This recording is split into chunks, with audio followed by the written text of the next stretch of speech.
So what's up? Kumusta? Ayos ba tayo dyan? So nandito tayo ngayon sa may Mitsubishi San Rafael branch para sa update natin dito sa motorcycle na to. Ano nga ba to? Ito yung Euromotor Peak 110. So alamin natin yung presyo ngayong 2026 kung sulit pa rin nga ba at yung specification niya. So tara, alamin natin yan.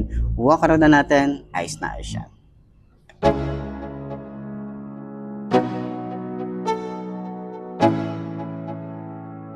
Let's go. Yeah. I'm like an addict, do I gotta have it. I ain't even playing, got a really bad habit. If it moves, gotta grab it, fuse like a magnet. Lose, won't have it till I'm doomed in a casket. I ain't playing, got a weird mind. If you work 8 hours, I'ma work 9.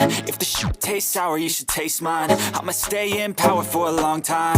Get up, nah, I ain't a quitter. Toss me the ball, I'm a really big hitter. Big picture, I'm a straight killer. Rising the song to the highest bidder. Got juice, got gas, I'ma move fast. New shoes, new tracks, like who's that? I'm new, come back, better than last. Yeah, it's a new me, never gonna look back. I'm never gonna look back.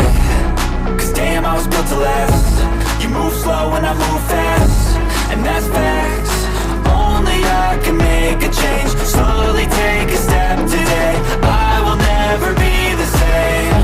Cause that's what it takes.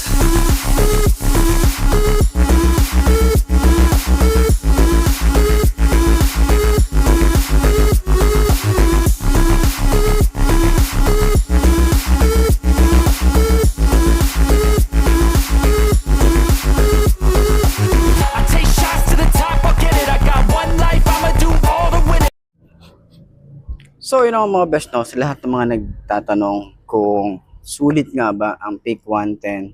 Nasa sa inyo naman yon kung mahilig kayo sa mga wave type kagaya neto. Okay, sporty looking yung kanyang dash panel, magandang headlight, naka-projected lamp na rin tayo dyan, maporma. Meron din tayong USB charging port at meron din tayo ditong side pocket. Okay, hindi man siya keyless at hindi man siya ganun kataas yung displacement niya. Goods pa rin to at marami na rin tayong nakikita sa daan na gumagamit ng Peak 110. Okay, so yung forma nandito na rin, yung looks talaga yung pinaka tinitingnan talaga dyan.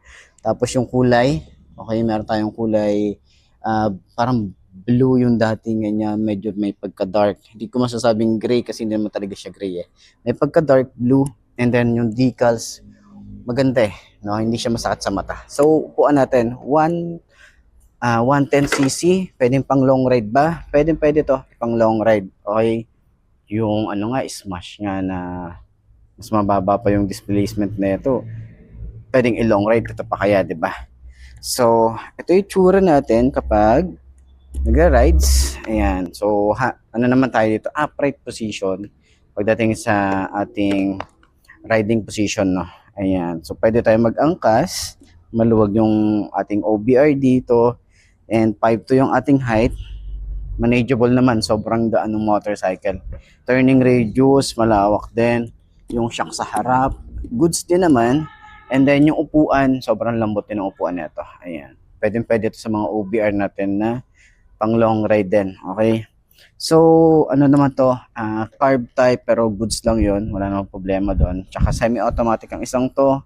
Wala na silang nilabas na declutch nito. So, ayan, sa tingin mo, sulit nga ba ang presyo nito? Ang specs niya, sulit nga ba? Comment nyo naman yan.